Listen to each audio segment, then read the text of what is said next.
जय मां आद्यशक्ति भवानी। रोजाना पितृ शांति के लिए क्या करना चाहिए?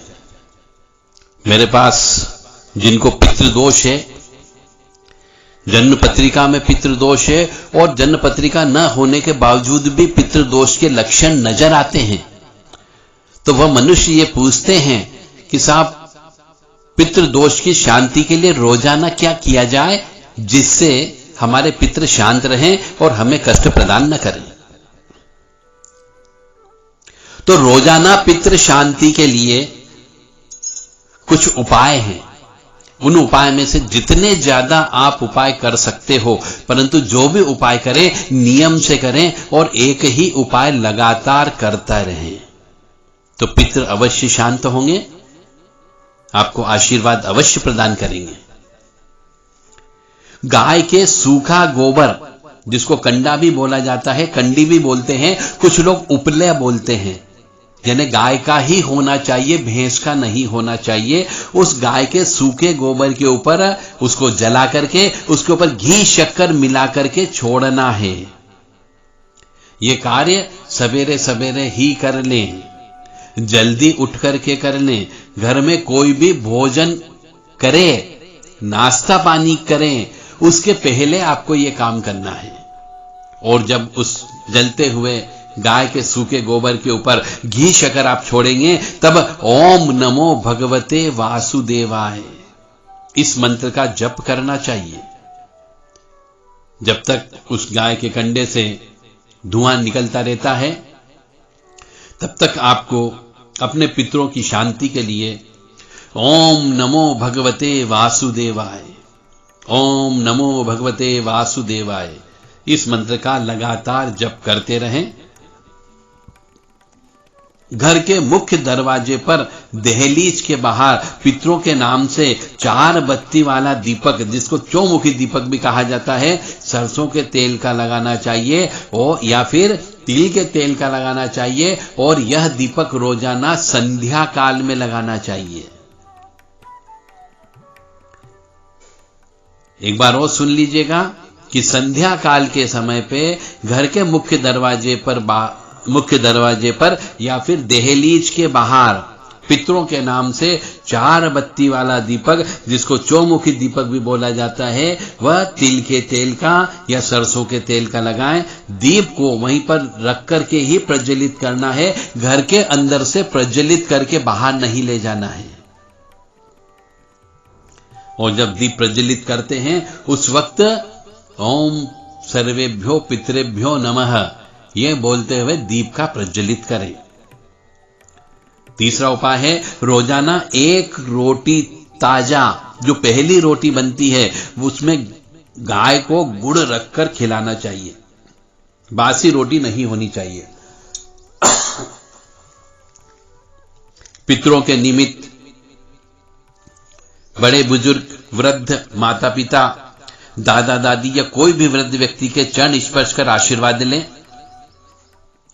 माह में एक बार प्रत्येक अमावस्या को पितरों के नाम से किसी वृद्ध ब्राह्मण को, जो कि मंदिर में सेवा करता हो, उसे भोजन करावें, या मंदिर में कच्चा सामान जिसमें आटा, दाल, चावल, तेल, हरी मिर्च, लाल मिर्च, नमक इत्यादि हो, वह मंदिर में जाकर के सीधे के रूप में दान दे दे। हमारी पुरानी परंपरा थी कि हर अमावस्या और हर पूर्णिमा को एक सीधा का मतलब होता है एक थाली के अंदर एक व्यक्ति खाना खा ले, उतना अन्न, कच्चा अन्न दान दिया जाता था एक ब्राह्मण को।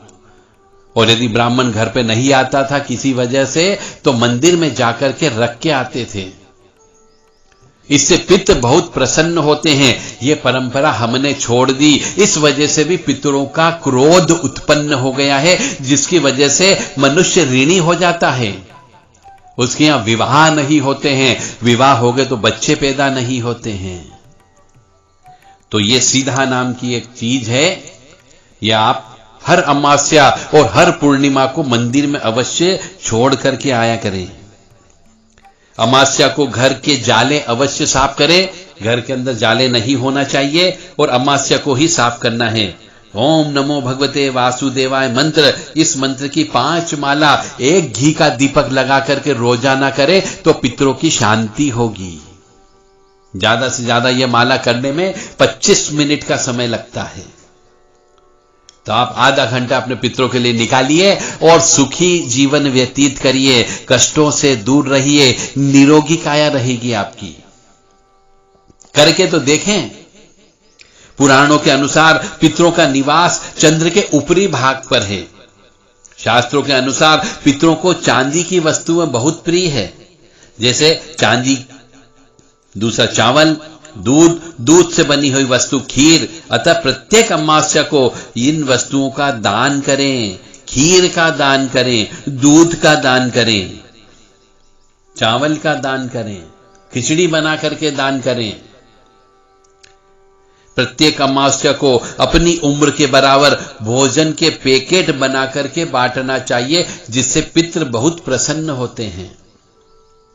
हर अमावस्या को जो घर का मुखिया होता है, जो पैसे कमाता है, जिसके ऊपर ऋण चढ़ जाता है, उसकी उम्र के बराबर, यानी मान लो उसकी उम्र 40 साल के आसपास है, तो 40 खाने के पैकेट बनाए, जिसमें पूरी हो, सब्जी हो, और वह पैकेट बना करके गरीबों में, वृद्ध व्यक्तियों में, बुजुर्गों में, कोढ़ी व्यक्तियों में बांटे। निश्चित तौर से आपके ऊपर पितरों का क्रोध शांत होगा, आपके यहां पैसे की आवक बढ़ने लगेगी। एक बार देखे तो देखो, एक कदम आगे बढ़ा के तो देखो, निश्चित तौर से 10 कदम ईश्वर आपके साथ में चलेगा। काले तिल भगवान विष्णु को बहुत प्रिय है, अतः पितरों के निमित्त कुछ भी दान करो तो हाथ में काले तिल और कुश लेकर के ही दान करना है। तो रोजाना पितृ शांति के लिए आपको इनमें से जो उपाय आप कर सके करें, और अमावस्या के भी विशेष उपाय आपको बताए गए हैं, वो अवश्य करें। निश्चित तौर से पितरों की कृपा प्राप्त होगी। ओम अनंतम वासुकिम शेषम पद्मनाभम च कम्बलम शंखपालाय च दष्टाष्टम कर्कोटकम। ओम अनंतम वासुकिम शेषम पद्मनाभम च कम्बलम शंखपालाय च कर्कोटकम तक्षकम च कालिये। ये मंत्र है, इस मंत्र को भी आप जप कर सकते हैं। ओम अनंतम वासुकिम शेषम पद्मनाभम च कम्बलम शंखपालाय च कर्कोटकम तक्षकम च कालिये।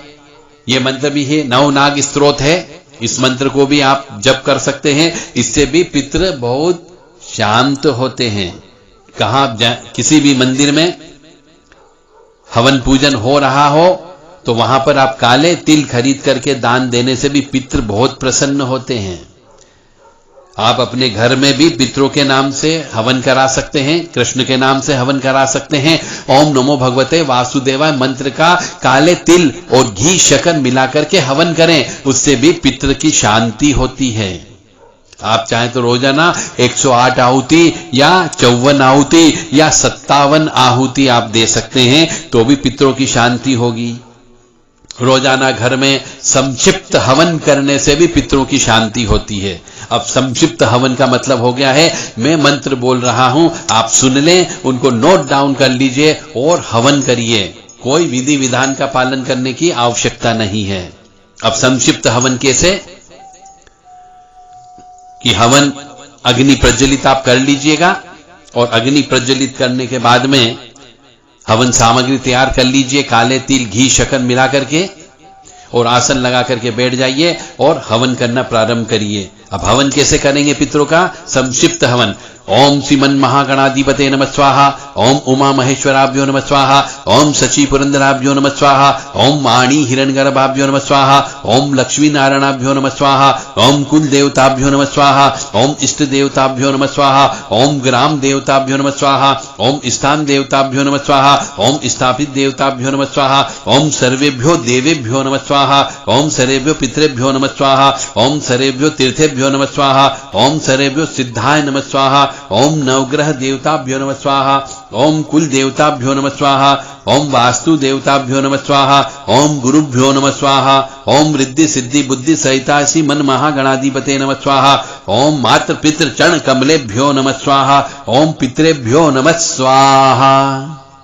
इन मंत्रों को इस प्रकार से एक एक मंत्र को 5-5 बार बोल करके आप हवन करें। बाद में आखिरी में जल आचमनी में लेकर के जल को छोड़ दें, आसन के नीचे जल छोड़ करके उठ जाए। इतना भी हवन यदि आपने 10 मिनट का कर लिया तो आपको निश्चित तौर से पितरों की कृपा अवश्य प्राप्त होगी। जय माता दी, जय मां कामाख्या, जय मां मसानी।